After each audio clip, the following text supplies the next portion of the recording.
700 سال پہلے بغداد میں ایک قاضی ابو بکر بغدادی رہا کرتے تھے۔ قاضی ہونے کے ساتھ ساتھ وہ ایک بہت بڑے عالم بھی تھے، جن کو عدالت میں مقدمات سنتے اور رات کو طلباء کو قرآن و حدیث کا درس دیتے۔ یہ طلباء بہت بڑی تعداد میں تھے۔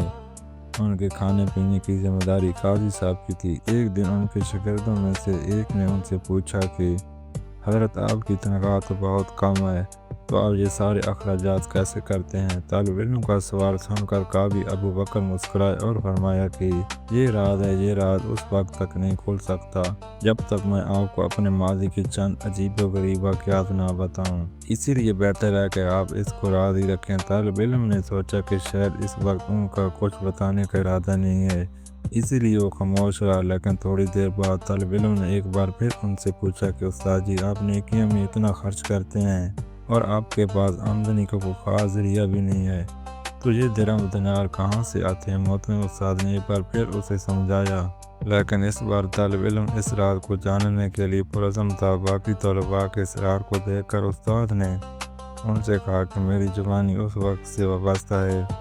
بعض اوقات اللہ اپنی قدرت سے انسان کو ایسے عجائبات دکھاتا ہے کہ وہ حیران رہ جاتا ہے۔ میرے ساتھ بھی ایسا ہی ہوا۔ یہ 30-32 سال پہلے کی بات ہے۔ میں اس وقت چھوٹا تھا اور ہمیشہ دین کے مطالعے میں مصروف رہتا تھا۔ میرے ساتھ چند دوست بھی تھے۔ ہماری شب و روز کی مصروفیت قرآن حدیث پڑھنا اور باقی وقت دورانہ یا مطالعہ کرنا تھا۔ میں اس وقت ضحی بغداد میں مقیم تھا، شہر کے علمی حلقوں میں۔ ان دنوں مکہ عرب دنیا میں بہت مشہور تھا اور وہاں علمی اعتبار سے شیخ عبداللہ کا نام بہت معتبر جانا جاتا تھا۔ لوگ ان کی علمی خدمات سے استفادہ ہونے کے لیے دور دور سے آتے۔ مجھے محدثین کی مجلس میں بیٹھنے کا بہت شوق تھا، اس لیے میں نے اپنے ساتھیوں سے کہا کہ میں مکہ جا کر شیخ عبداللہ کی صحبت سے مستفید ہونا چاہتا ہوں۔ اگر آپ راضی ہیں تو میرے ساتھ چلیں، ورنہ جی آپ پر منحصر ہے۔ میرے 3 ساتھی شاید کم ہمت تھے، انہوں نے میرے ساتھ اتنی دور جانے سے صاف انکار کر دیا۔ چنانچہ میں مکہ کے سفر پر اکیلے روانہ ہوا۔ وہاں پہنچ کر مجھے معلوم ہوا کہ شیخ عبداللہ فوت ہو چکے ہیں اور حدیث کا مطالعہ مبتل ہے۔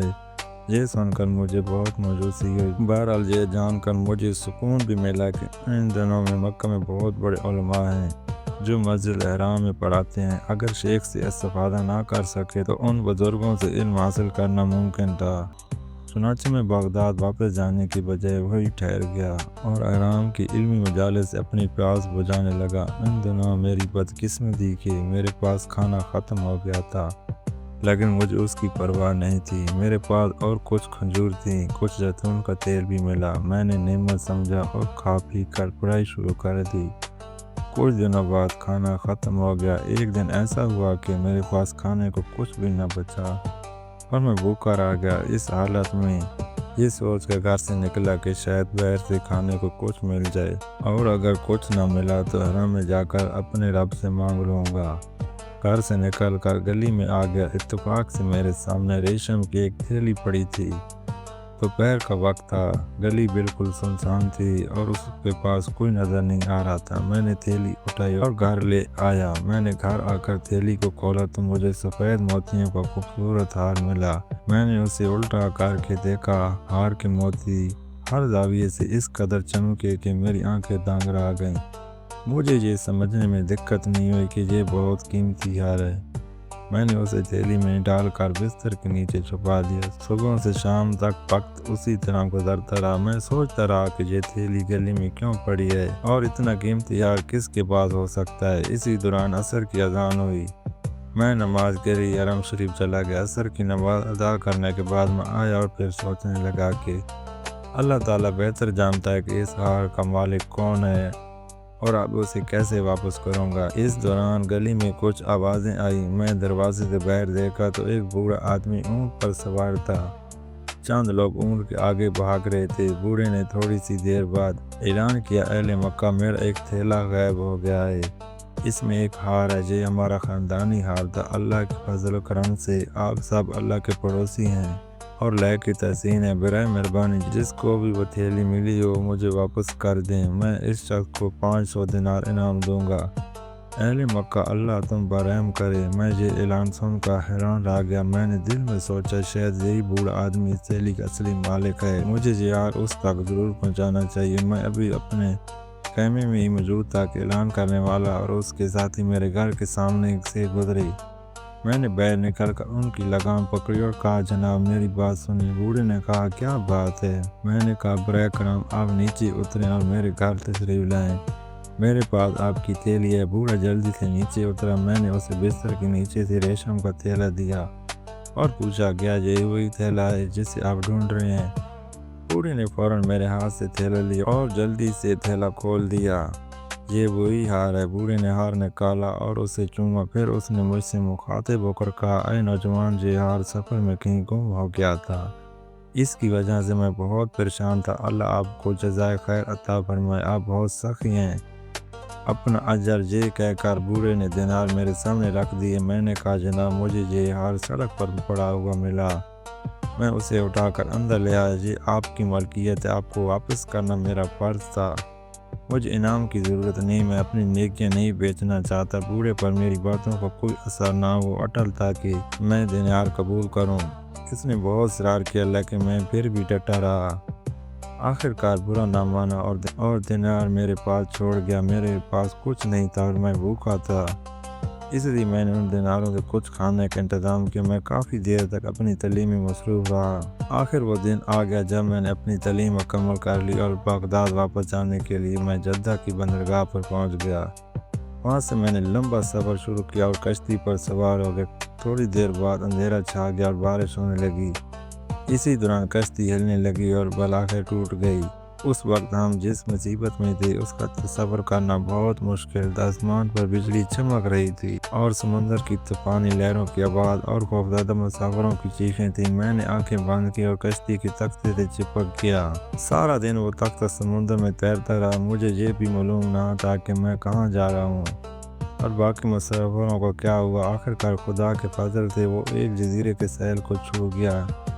میں ساحل کی ریت پر لیٹ گیا۔ جب مجھے تھوڑا سا سکون محسوس ہوا تو میں اٹھا اور آگے بڑھا اور جنگلی پھلوں سے اپنی بھوک بجھائی۔ جب میں بیدار ہوا تو دیکھا کہ جزیرے کے وسط میں ایک مسجد ہے اور کچھ لوگ دور رہتے ہیں۔ میں مسجد گیا اور قرآن کی کچھ آیات پڑھی۔ مجھے قرآن پڑھتا دیکھ کر مرد اور عورتیں میرے پاس آئے اور کہنے لگے شیخ کیا آپ عالم ہیں؟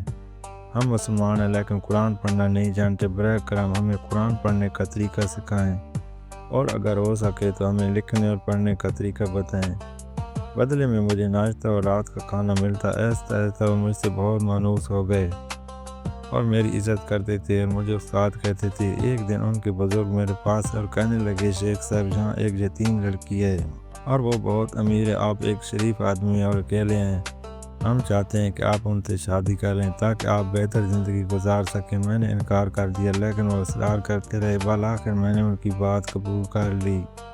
شادی کی رات جب میں نے اپنی دلہن کو دیکھا اور اس نے وہی ہار پہنا ہوا تھا جو میں نے مکہ میں اس بوڑھے کو واپس کیا تھا، میں ہار دیکھ کر بہت حیران ہوا۔ گھر سے نکل کر سب کو اس کے بارے میں بتایا۔ یہ سن کر لوگوں نے زور سے چیخ ماری اور ان کی آواز سارے جزیرے میں گونجنے لگی۔ میں حیران ہوا اور اس سے بھی زیادہ حیران تھا کہ یہ چیخ کیوں رہے ہیں۔ مجھے پریشان دیکھا جزیرے والوں نے بتایا کہ جس بوڑھے کو تم نے ہار واپس کیا تھا وہ اس لڑکی کا باپ تھا اور آپ سے پہلے وہ اس مسجد کے امام تھے۔ وہ اکثر کہا کرتے تھے کہ میں اپنی زندگی میں بہت کم ایماندار لوگوں سے ملا ہوں لیکن مکہ میں ایک مسلمان نوجوان سے ملا جس نے میرا خاندانی ہار مجھے واپس کر دیا تھا۔ اے اللہ، میں تو سے دعا کرتا ہوں کہ مجھے اس کے ساتھ ملا دے تاکہ میں اپنی بیٹی کی شادی اس سے کر سکوں۔ اور اب ایسا ہوا ہے۔ قدرت کے اس اتفاق پر ہم سب حیران ہیں اور اس خوش قسمتی سے ہم اللہ کا شکر ادا کرتے ہیں۔ یہ سن کر مجھے بہت خوشی اور میں نے اللہ کا شکر ادا کیا۔ اس کے بعد میں اپنی بیوی کے ساتھ کچھ عرصہ اس جزیرے پر رہا اور بہت خوش و خرم سے زندگی گزاری۔ بعد میں جب میری بیوی کا انتقال ہو گیا تو دوبارہ میں بہت تنہا ہو گیا اور میں اس جزیرے پر کچھ عرصہ رہا۔ پھر میں نے ان لوگوں سے اجازت لی اور بغداد واپس آ گیا۔ میرے پاس ہر آپ بھی موجود تھا۔ جزیرے والوں نے مجھ سے اپنے ساتھ لے جانے کی اجازت دی تھی۔ میں بغداد آیا تو ایک سوداگر نے ہار پسند کیا۔ اس نے مجھ سے ہار خرید لیا اور اس ہار سے جو مجھے پیسے ملے تھے ان کو میں نیک کاموں کے لیے استعمال کرتا ہوں، اس لیے ان میں برکت ہے۔ یہ واقعہ سننے کے بعد شیخ ابو بکر خاموش ہو کر اللہ کی بڑائی بیان کرنے لگے۔ طلباء بھی مطمئن تھے کہ ان کے استاد کو رب کائنات نے دولت سے نوازا ہے۔ دوستو، کسی نے کیا خوب کہا ہے کہ نیت صاف ہو تو منزل آسان ہے۔ اللہ تعالیٰ انسان کی دیانتداری کا اجر کئی گنا زیادہ دیتا ہے، بالکل اس نوجوان کی طرح جس نے ہار واپس کر دیا۔ اسے 500 دینار ملے، اسے ایک امیر بیٹی ملی، اسے ہار مل گیا۔ بالشبہ جو لوگ اللہ کی راہ میں اپنی خواہشات کو چھوڑ کر دیتے ہیں، اللہ ان پر بہت زیادہ کرم کرتا ہے۔ دوستو، اگر آپ کو آج کی ویڈیو پسند آئی ہو تو اسے لائک کریں اور دوستوں میں شیئر کریں اور چینل کو سبسکرائب کریں۔